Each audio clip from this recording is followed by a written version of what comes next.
En el camino hacia un mejor futuro, el factor que hace la diferencia eres tú, la Academia, Universidad acreditada y adscrita a gratuidad, academia.cl y Copeuch Inversiones, el sitio donde todos pueden invertir, presentan Al Pan Pan.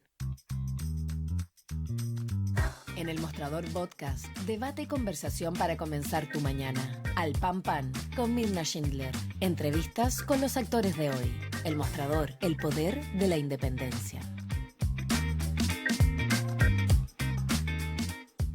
¿Cómo están ustedes? Muy buenos días. Comenzamos una nueva semana aquí en Al Pan Pan por elmostrador.cl. Ya después de estas elecciones, finalmente estas segundas vueltas que nos dejaron varias conclusiones que sacar, análisis que hacer, por cierto, y bueno, evidentemente partiendo por la llamada batalla de Santiago, la gran batalla, ¿no? Que terminó resultando a favor del incumbente Claudio Orrego, con 10 puntos de diferencia contra Francisco Orrego, en una batalla que la derecha tradicional, pero la derecha en su conjunto, intentó convertir en un plebiscito al gobierno. Y pese a que en los últimos días cambió el discurso y la propia candidata, o más bien futura candidata presidencial, Evelyn Matei, declinó pronunciarse ayer respecto de si este era o no un plebiscito, ya su sector lo había instalado.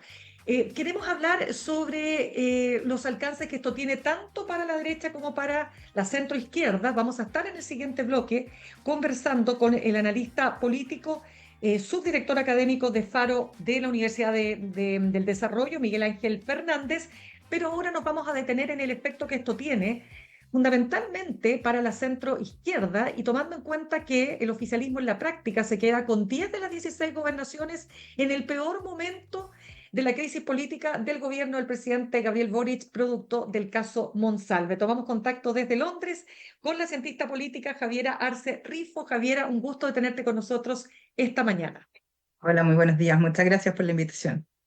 Javiera, ¿cómo te explicas que en medio de esta crisis que ha sacudido probablemente la más importante y la más severa que ha tenido el gobierno, el oficialismo en la práctica se quedara con 10 gobernaciones partiendo por la de Santiago?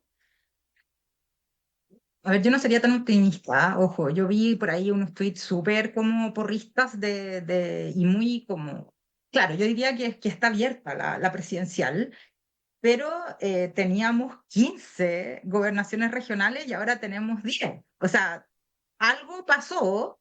Claro, el 2021 habían condiciones anómalas, por supuesto, pero algo está pasando también que hemos perdido terreno. De hecho, en muchas de ellas no habíamos ido a segunda vuelta y ahora fuimos en muchas. Entonces, ¿qué pasó en Aysén, por ejemplo? Que perdimos estrepitosamente, perdió el Partido Socialista. Y ¿qué pasó en la octava? ¿Cómo se les puede llegar a ocurrir llevar a Alejandro Navarro como candidato? Eh, y así, ¿por qué terminaron matándose dos oficialistas en Antofagasta en vez de haber maximizado y haber ganado en primera vuelta? Entonces, hay cuestiones que a mí en particular me generan preocupación. Y, por ejemplo, en el caso de Arica, también, o sea, el bastión de un precandidato presidencial, que en este caso sería Mirosevic, ganó la oposición. Entonces, tampoco yo diría que la centroizquierda está súper bien. O sea, yo creo que salvaron los muebles y qué bueno que no perdimos más. Pero sí, esto demuestra que hay un efecto que tiene que ver, yo creo, con el desempeño del gobierno que hizo que perdiéramos 5 gobernaciones regionales en este último tiempo. Claro, pero de todas maneras, si lo piensas, lo que había sido el resultado para la derecha en la última elección significó tener una sola Ahora tienen gobernación de 5. 16. O sea, también, si lo piensas desde un punto de vista, tampoco eso habla de la verdadera realidad que predomina en Chile respecto de la presencia que tiene la derecha. O sea, también ese resultado de 15 versus 1 no era real. En la práctica, quiero decir, Es que en la ¿no? práctica No no es presencia. así. Era el 2021, estábamos bajo condiciones absolutamente anómalas. Y Ya. acá yo me voy a poner un poquito más profunda en esto. Hay una entrevista súper buena que yo la recomiendo en Nueva Sociedad de Steven Levitsky, que es el director de la Kennedy School of Government de Harvard University, y él hace un análisis muy interesante pocos días después, muy en caliente también, después de la elección de Trump. Y donde él plantea una cuestión que es bien interesante a propósito de lo que tú me dices del resultado que tiene la derecha, que la gente está votando en contra contra de algo. Estamos como, es siempre en contra de. Entonces, claramente, acá hubo una lectura muy errada al principio del gobierno de que Chile era de izquierda, cuando Chile no es de izquierda. En general, la gente tiende hacia el centro y tiene posiciones más moderadas. No estoy hablando de que sean como los demócratas o los amarillos, que esa es cualquier cosa. Pero es muy importante ir entendiendo estas lógicas. Y otra cosa que dice Levinsky, que a mí me parece muy interesante, es que la ciencia política tampoco está dando cuenta de esto. Entonces, no estamos teniendo la capacidad de mirar por qué la gente está votando en contra de algo. Y ahora, precisamente, se sinceraron un poco más estas diferencias y lo que sí queda súper claro, por ejemplo, en Valparaíso, que la candidata Hoffman, por más que trató de radicalizar y como polarizar absolutamente todo, finalmente termina perdiendo y no gana en ninguna comuna de la región. Una mujer que fue además diputada por esa misma región, representante por la Quinta Costa en algún momento. Por otro lado, en la región metropolitana, claro, y aquí me gustaría como hacer tomar como base la entrevista de Levinsky y bueno, voy a pasar un dato. Hoy día publiqué una carta en La Tercera también a propósito de esto, de cómo la guayabera llegó para quedarse, que es parte del discurso de Francisco Rego anoche en Santiago, y claramente hay un tema de que las élites de los partidos también privilegiando candidaturas bien mejoradas. O sea, ¿cómo se les ocurre, por ejemplo, yo te decía, haber llevado a Navarro, pero también cómo se les ocurre haber llevado a un candidato como Orrego? No sé si me explico. O sea, son personas súper polarizantes. La misma Pepa Hoffman también trató de hacer una campaña basada en falsas noticias, en cuestiones súper como que a mí de verdad me desagradaron. Yo estoy súper ocupada con mi tesis, estoy hasta el cuello con cuestiones académicas, pero igual me dio el tiempo de mirar algunos debates y eran cosas espantosas. O sea, el nivel, el tono, la mentira. Y este señor Orrego ya ayer en declaraciones mintiendo descaradamente que él nunca había insultado a nadie. Ahora, el problema de que las élites partidarias dejen entrar ese tipo de candidato es que la política se empieza a deteriorar y se erosiona la democracia. Entonces, y ver a Evelyn Matei ahí, prácticamente premiando a Pancho Rego, y como, bueno, igual le tiró un par de cuñas bien desatinadas, como, bueno, era mucho pedirle que ganara, no sé.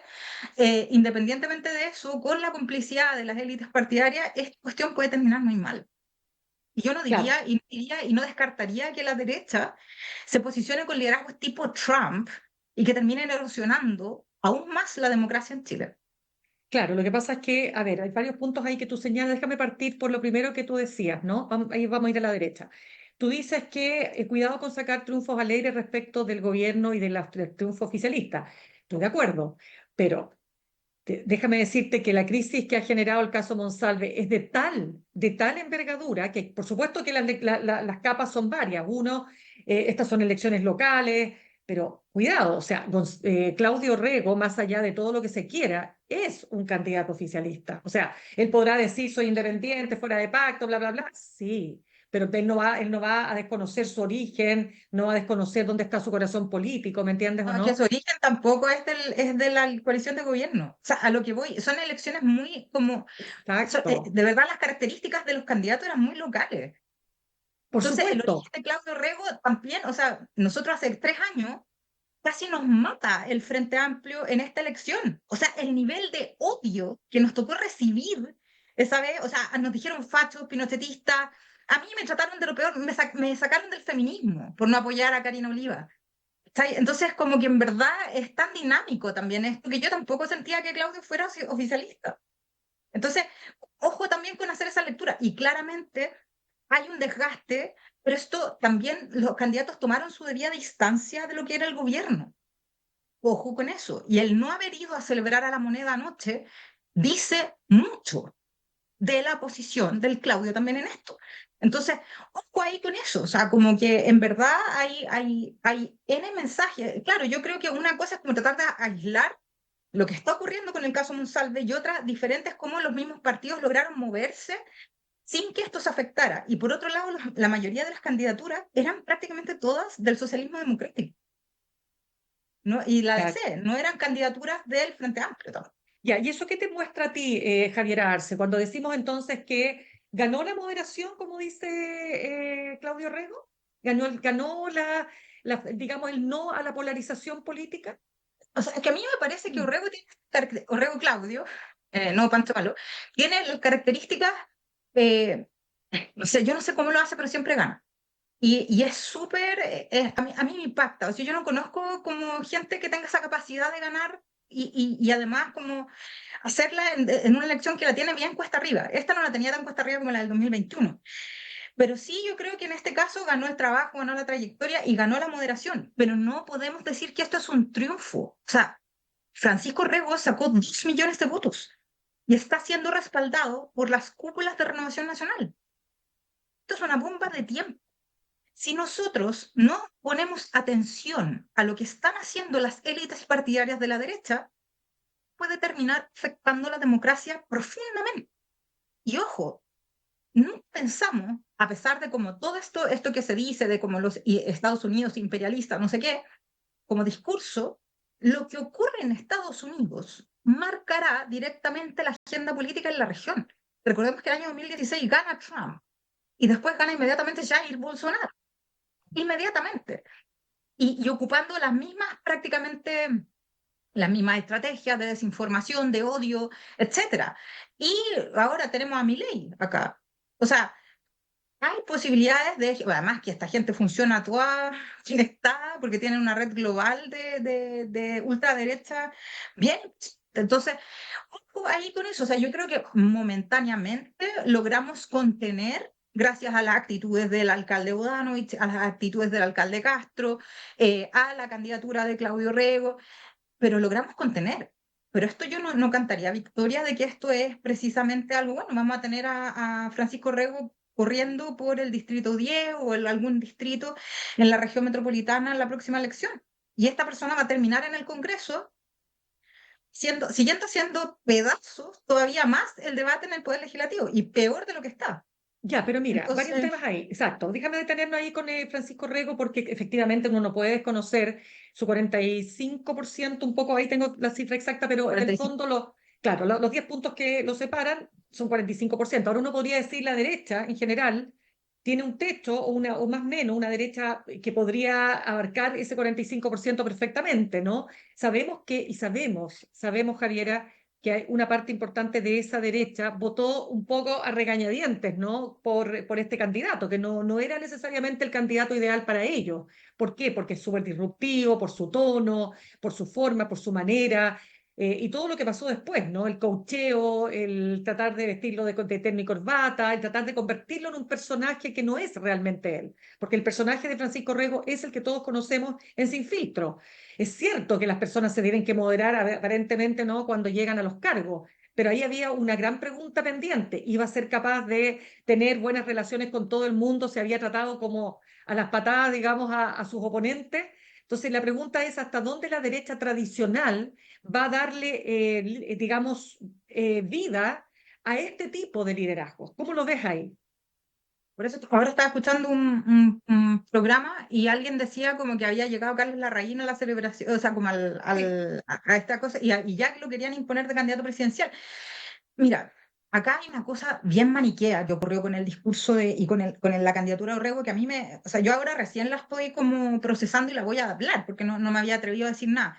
Pero me parece una deshonestidad haberlo puesto además en un discurso meritocrático, ver a este señor que hace clases en UCLA, Edward creo que es el apellido, un economista, hablando de mérito de un señor que se murió 17 años en salir de la universidad que entró el 2005, fecha que yo también entré a la Chile, y salió el 2021. Y eso es mérito. O sea, por favor, en ese caso, entonces tomen mi historia bien y la de otros amigos míos también, para que les mostremos entonces qué es lo que es salir de la pobreza y titularse rápido, porque no puedes seguir extendiendo tu carrera universitaria porque eres pobre y sales endeudado. Entonces, ojo ahí con los discursos maniqueos también de las construcciones sociales de esto. A mí me pareció una mentira, pero completamente esa construcción y me parece además deshonesto. Absolutamente le hace pésimo a la política del país. Lo segundo es que claramente esto le generaba una tirria tremenda a los sectores más como tradicionales de la derecha, porque claramente Francisco Rego no viene de ese lado, pero además es extremadamente soez con lo que les interesan las formas a ese tipo de derecha también. Estamos hablando de sectores básicamente casi aristocráticos. Por eso me Ujú. genera ciertas contradicciones que Carlos Larraín, por ejemplo, un aristócrata, eh, tenga en mente, desde esa perspectiva, poner a esta persona casi como un futuro candidato presidencial. Bien. Entonces, ojo ahí, y esto tiene que ver con precisamente las olas conservadoras que estamos asistiendo en este momento en todo el mundo. Entonces ahí es donde hay que tener cuidado, porque con tal de ganar, en Estados Unidos se lleva a Trump en el Partido Republicano, y lo que hace Trump es termina destruyendo todo el Partido Republicano. O sea, no fue menor que en la elección ahora, la carrera de Kamala Harris, tuviera tanto apoyo también de republicanos que se salieron del partido para apoyarla a ella, porque el Partido Republicano está totalmente destruido. Entonces, eso es lo peligroso que te puede pasar con liderazgos de esas características, que son disruptivos, que según él, según Orrego, él es auténtico y él es como Francisco, Orrego Francisco, perdón. claro. Claro, que él es auténtico y que él es directo. Una cosa es ser directo, otra cosa es ser grosero. Yo creo que ahí hay que tener, y ahí yo creo que el rol de ustedes mismos, como prensa, es un rol fundamental. O sea, cuando Matamala lo encara, yo creo que hay que hacerlo con más profundidad y invitarlos también a eso, porque es muy importante que se logren confrontar y que se logre también ir erradicando o por lo menos construyendo un discurso mucho más plausible en términos de la realidad, en vez de permitirle a estas personas también eh, generar estas construcciones discursivas que son súper nocivas. Claro, pero déjame decirte lo siguiente, todas las encuestas, Javiera Arce, espérate, deja de contar además que conversamos con Javiera Arce Rifo, cientista política desde Londres. Javiera, todas las encuestas que uno va analizando respecto de cuál es el sentir de la población sobre la polarización, sobre estas peleas, ¿no es cierto?, viscerales de los partidos, ¿no?, y la falta de acuerdo, todo el mundo está chato con eso, o sea, todo el mundo lo que quiere es todo lo contrario, la gente quiere acuerdo, la gente está cansada de la polarización, porque no la conduce a nada, porque en la práctica, ¿qué es lo que ve? No se llega a acuerdo, no sacamos reforma a las pensiones y todo lo que está pendiente, ¿te das cuenta? Entonces, ahí sí que hay un choque entre lo que una política hace, un sistema político, y lo que pasa realmente en la población, ¿o no? O sea, claramente, porque, de nuevo, las élites políticas en Chile están polarizadas, pero lo que no es polarizada es la población, y efectivamente hay un malestar completo, la gente está aburrida. O sea, ¿de qué me sirve pagarle a estos señores que están en el Congreso, no sé, como 8 o 9 millones de pesos, si no son Claro. capaces de tener ninguna eficiencia en sacar reformas o leyes que a mí me permitan mejorar mi calidad de vida? Por eso me da mucha como, no sé, como me genera sentimientos encontrados este discurso que hace el presidente Boric ayer, y dice, bueno, y esto va a implicar mejor hacer la calidad de vida de la población. No, o sea, la gente está aburrida porque las instituciones para ellos no están funcionando, no están llegando las políticas públicas tampoco, y la legislación de que estamos hablando. O sea, están preocupados de hacer un escándalo y de estar esperando la prensa. Usted ha reporteado, Mirna, ahí mismo en el Congreso, Ujú. estar esperando ahí en el Pensador para ponerse ahí en esta cosa donde están todos los periodistas y pelearse a codazo los 3 minutos de plano directo de hablar tonteras. Entonces, al final, esto es de una superficialidad, de una, eh, de una falta de entendimiento y de profundidad también, y una política basada en consignas, en marcas, en cuestiones que no tienen mucho sentido ya para la población. Este gobierno parte también con mucha fuerza respecto de las marcas. Hay un autor que me gusta mucho, se llama, que es de apellido Lupo, que él habla de la brand dilution, como de la dilución de las marcas. Precisamente no somos ecologistas, somos feministas, pero el caso Monsalve nos demuestra también que está lleno de machirulos en el círculo central de la moneda, y que finalmente funciona el pacto patriarcal por mucho que se digan, y eso me ha pasado hasta a mí, que hay hombres más jóvenes que se dicen, no, es que mi masculinidad es distinta, cuando tienen que actuar en este sentido, son todos iguales. Entonces, al final funciona el pacto patriarcal, y eso es lo que genera encono en la población, además, sobre la brecha que hay del discurso, que el mismo Francisco Rego también decía, vamos a resolver las necesidades de la gente, las necesidades reales de la gente, y el resultado institucional, que no es para nada, parecido a lo que la gente necesita. Y ahí es lo que usted refiere, el tema de las encuestas, que la gente está cansada, que la gente lo que quiere es que la gente trabaje, y ahí está el tema de votar en contra de quiénes están en el gobierno. Pero esto no es un fenómeno que solamente ocurre en Chile. Esto lleva ocurriendo en América Latina aproximadamente desde el año 2018, 2017, 2018, donde los gobiernos, en general, ya no hay capacidad, Claro. por ejemplo, de prolongar las alianzas electorales mismas que estén en el gobierno, y hay mucha más alternancia. Y es precisamente porque la ciudadanía vota por la opción contraria a quien está gobernando. Claro, pero si fuera por eso, entonces debería haber votado en contra de Claudio Rego. Es que yo no sé, ahí, de nuevo, esta elección yo no sé si puedo caracterizarla, por ejemplo, como lo que dijeron, lo que dijo Patricio Navia, que ahí estoy completamente en contra de lo que dijo, que esto ¿Qué era un dijo? plebiscito al gobierno, que esto era un plebiscito al gobierno. Esto quedó claro que no. O sea, si fuera un plebiscito al gobierno, ganaron. Es Felicitaciones, que, lo hicieron estupendo.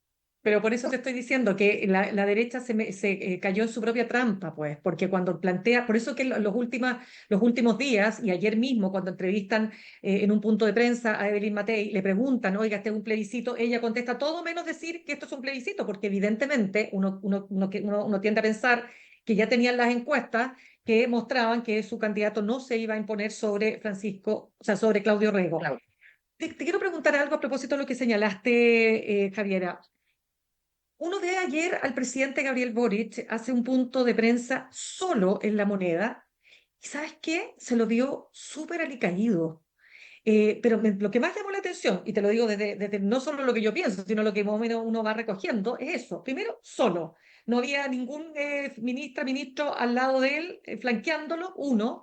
Un ambiente súper lúgubre, o sea, oscuridad total casi. Y él anímicamente se veía muy afectado. ¿Qué crees? ¿Cómo crees que el caso Monsalve ha llegado a afectar al presidente de tal vez envergadura, así como el caso Cabal pudo llegar a afectar tremendamente a la presidenta Bachelet?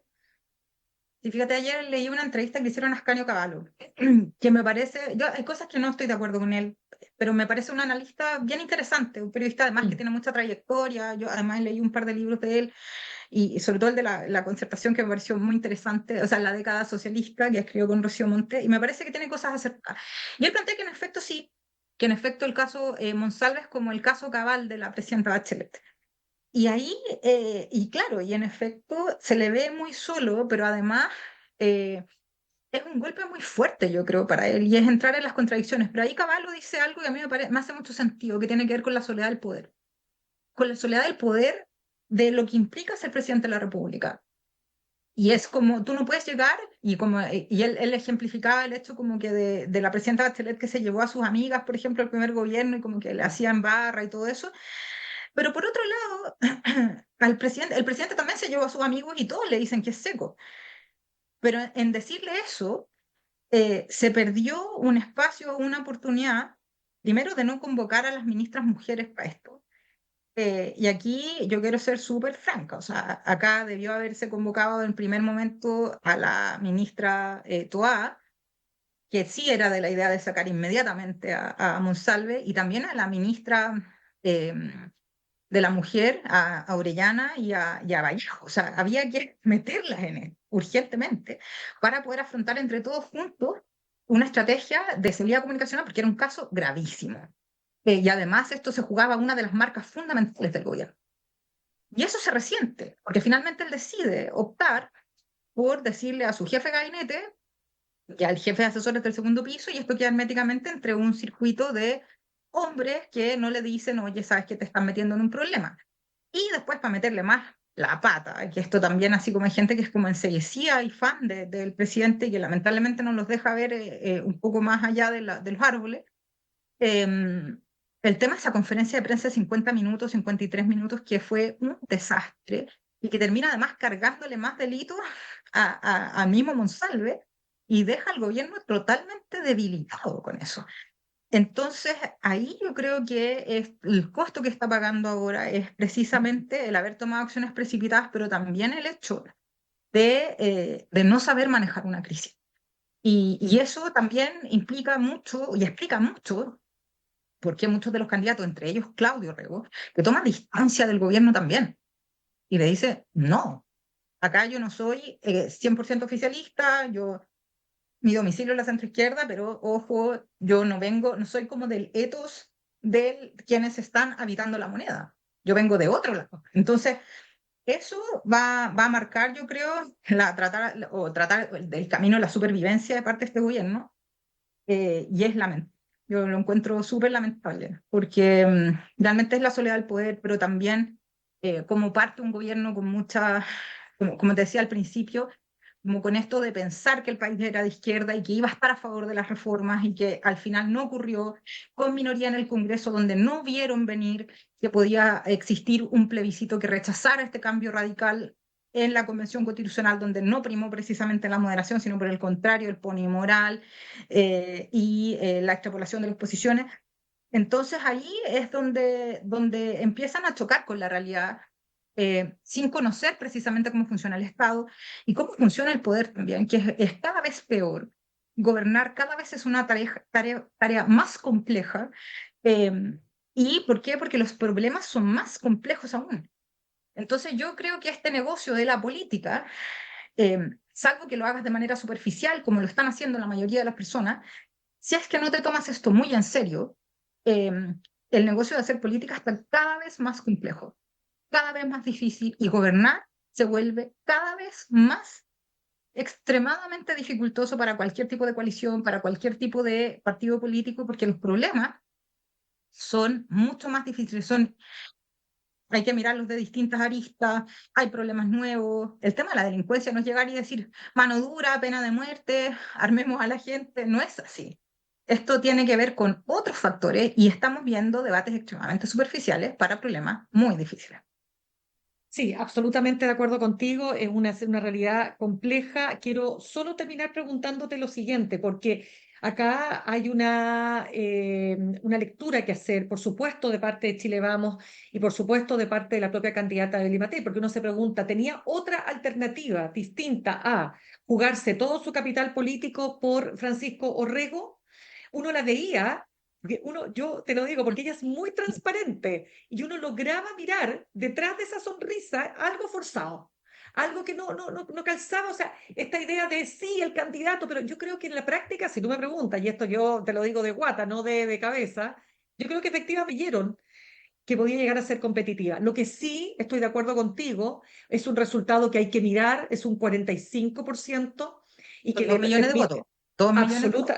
Absolutamente, pero también convengamos que es toda la máquina de Chile Vamos, toda la máquina de la derecha puesta, todo el aporte, el apoyo, qué sé yo, el financiamiento para levantar esta figura. O sea, no es que está solo Francisco Rego desde el programa Sin Filtro, o sea, es algo más que eso, ¿no? Pero aún así son 2 millones de votos que hay que tomar en cuenta y hay que analizar. Por lo tanto, de aquí en más, para Evelyn Matei, ¿cómo ves tú la pista que se le presenta, dejando ahora ya en pocos días la municipalidad de Providencia? Providencia. Mira, yo siempre digo que Evelyn Matei es como yo. Somos expertas en autosabotearnos. Y que haya llegado tan parada hasta esta fecha, es casi un milagro, porque siempre como que mete la pata. Entonces yo ahí tengo mis dudas de que esto de llevar tanto tiempo pueda terminar desgastando su figura. Ahora, en efecto, yo no conozco, no tengo mucho contacto con la gente de Chile Vamos ni nada por el estilo, pero en efecto también creo que como que les costó apoyar a alguien de Letos, de Francisco Rego, pero ella no tenía otra alternativa. Lamentablemente en esto, o te subías es como el efecto, el Van Wagon Effect, que es como o te subes al tren o no hay nada. Y en ese caso, ella de todas maneras trató de ayudar y ayudó bien porque le ayudó a ser un poco más pillo a Francisco Rego en varias cosas. De hecho, le dio hartos consejos y se notó muchísimo, porque en las últimas semanas de campaña, este señor logra moderarse un poco más, y logra tener una visión más convocante. Ahora, ¿qué hay para atrás de esto? Eso está lo complejo para rearticular la idea de la moderación en el caso de Francisco Rego, pero yo, de nuevo, insisto, no estaría tan cierta de que la sociedad chilena completamente no esté tan polarizada y que no haya gente que le guste ese estilo. Y yo conozco gente que le encanta ese estilo. Yo, después de haber ido una vez a Sin Filtro, que quedé con tanto trauma que no quiero ir nunca más, y conocí al personaje en vivo, y no, o sea, jamás vuelvo a ir a un programa de esas características. porque realmente es un estilo que a mí no me gusta. A mí me gustan las entrevistas pausadas, y allí no se puede hacer nada pausado porque es todo griterío, gente gritándose. Pero ese programa tiene ¿cuánto? 100.000 visualizaciones a Claro, la hora de que se termina de transmitir y después estamos viendo que cada capítulo más de 1 millón de visualizaciones. O sea, ojo también con eso. claro. Ojo con eso, o sea, tampoco es como que a todo el mundo le guste, no sé, escuchar las entrevistas o no sé, la lata que les pueda dar yo o otros Ya, analistas. Entonces, ojo ahí con eso. Yo creo que Evelyn Matei no tenía más alternativa. sí. Y yo creo que la derecha, muy a pesar de lo clasistas que puedan llegar a ser, están tratando de abrirse también a este tipo de liderazgo. Lamentablemente, y en este caso no es solamente él, está Camila Flores, hay varios personajes así que vienen como, que tienen esta característica que lamentablemente deteriora y erosiona la democracia. Ya, pues Javiera Arce Rifo, desde Londres, cientista política, gracias por haber estado con nosotros esta mañana. Gracias por invitarme. Que Que, estés muy que bien. estés muy bien. Chao, Gracias. chao. Saludamos a nuestros auspiciadores. Ahorrar cotidianamente se puede y de forma organizada, rápida y online con Ahorrando, la nueva funcionalidad de tu app Coopeuch, en donde puedes programar ahorros de manera fácil y entretenida, eligiendo tus propias reglas y metas. Haz que el ahorro sea parte de tu vida con Ahorrando de Coopeuch. Más información en coopeuch.cl. Te invitamos además a que en el camino hacia un mejor futuro, muchos factores influyen, pero solo uno tiene el poder real de hacer la diferencia. Tú. Recorre tu camino con nosotros, la Academia, Universidad Acreditada y Adscrita a Gratuidad, academia.cl. Vamos a volver con un experto electoral, analista político y además subdirector académico de Faro UDD. Estamos hablando de Miguel Ángel Fernández. Vamos a seguir analizando los resultados de ayer. Volvemos en un ratito.